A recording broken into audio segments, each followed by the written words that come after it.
So,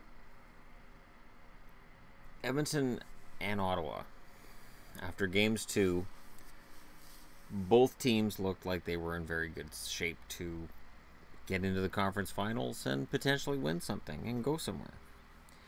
I'm not saying it's not going to happen. It's just that whole Canadian issue comes up. Canadian teams in the playoffs eventually fade and have since 1993. Sometimes they get all the way to the final, but eventually they fade. So the question I'm asking myself in regards to Ottawa and Edmonton is, are they fading? Now, there's two different storylines going on here. Edmonton, a lot of lucky bounces went their way in games 1 and 2 and have not gone their way in games 3 and 4. Of course, game 4 mired in controversy, but regardless of the controversy, whether it should have been an icing call or not an icing call or what happened on that overtime goal, it's a 2-2 series tie. Meanwhile, New York, these guys, the Rangers, seem to have control of Ottawa, and I'm again stuck asking myself, did Erik Karlsson do himself no favors when he revealed the nature of his injury? Because the Rangers have been merciless. And now that we're 4 games in, the real hatred between the Rangers and the Senators has become palpable. And as soon as Burrows got into it towards the end of the game, I thought, oh boy, when Burrows gets into this kind of crap, it can get really ugly. Because, of course, I've talked in previous videos about how Burrows ramped it up in a negative fashion with Boston. And Burrows is also known for making personal attacks against the opposition players.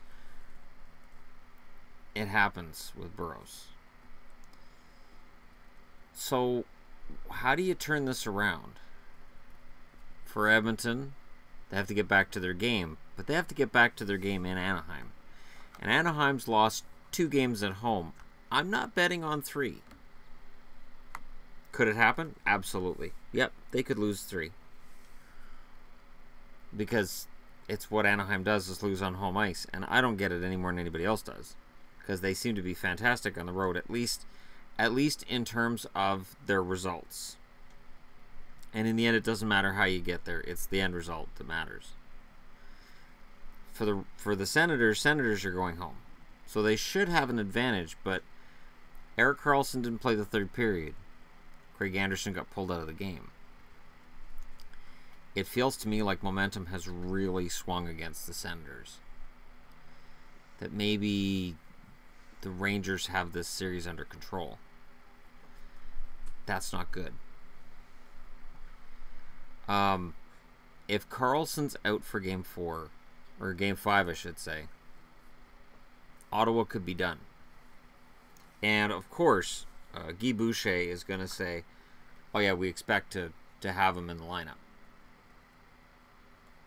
Of course, Boucher is going to say that. He's not going to say anything else. Whether he is or he isn't going to be in the lineup, that is what he's going to say. It's a situation that I don't like as an Ottawa fan. This was the series that I wasn't supposed to have any emotional investment in at all. I was supposed to be going and cheering for both teams. It's hard not to cheer for Ottawa considering what's been going on. And to cheer for the healthy return of Erik Karlsson to the lineup. And Karlsson's undoubtedly the MVP for Ottawa. The Rangers, you could argue a number of players have been their most valuable. There's been Lundqvist at times, but there have been plenty of guys who've stepped up. Tanner Glass even. As much as I may have joked around before the season started about Tanner Glass's position in the NHL, he's been pretty good for the Rangers with limited ice time.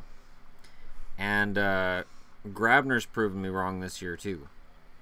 And in the playoffs, he seems to score at key times and make really good plays at key times in the game. I didn't expect him to be a clutch player, but he is. So he gets full marks from me. I guess the issue is,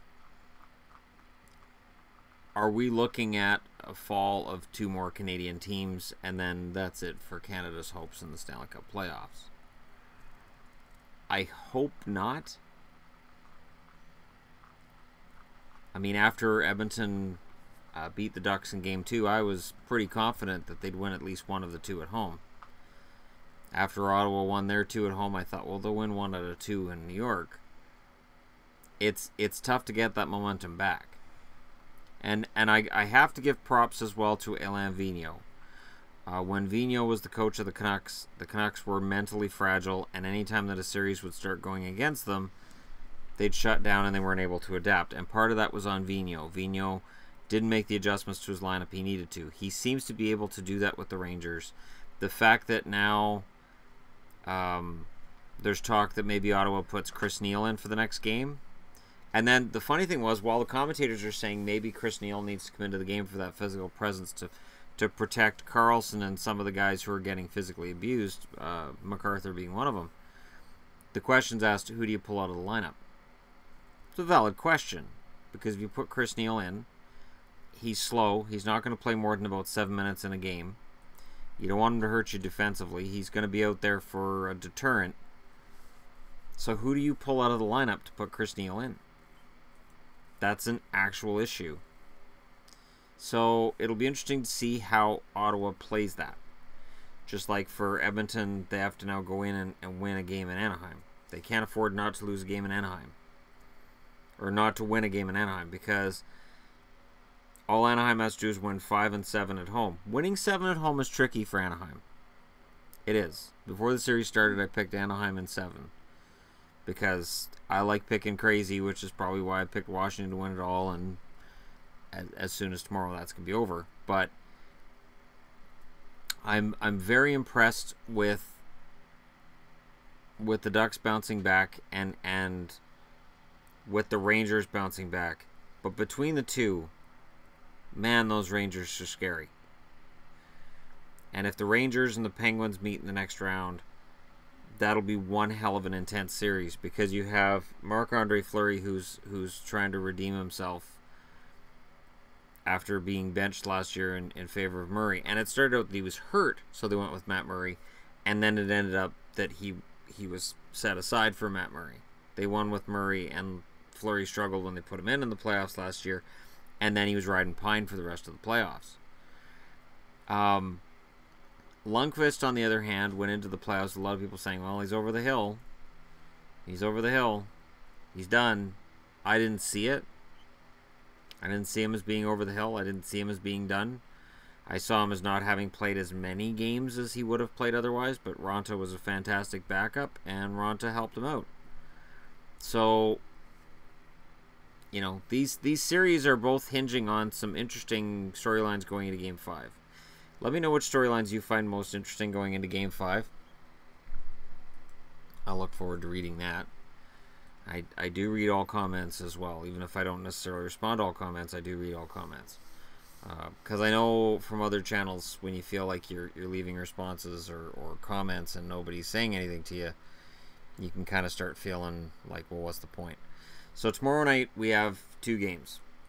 And it's important to note, too, if you're an Ottawa fan, the fact that the game on Saturday is at noon Western, 3 o'clock Eastern. That sucks for Ottawa. Having that short turnaround, and you've already got Carlson hobbling around the ice when he is out there, that's rough. But for tomorrow night, 5 o'clock Eastern, or no, 8 o'clock Eastern, 5 o'clock Pacific, St. Louis is at home to Nashville. Nashville leads 3-1. Nashville probably finishes this thing off tomorrow.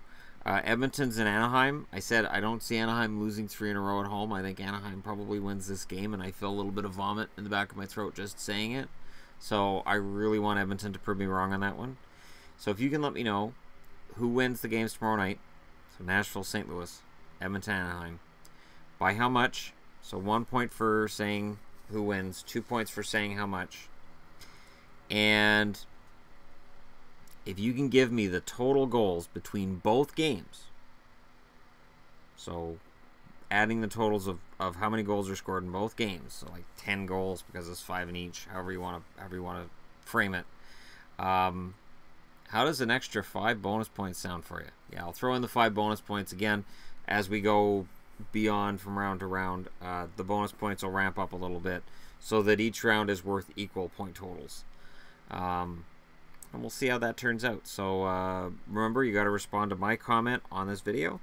And good luck to everybody out there. I'm going to try to get some sleep tonight, which would be unique for this week.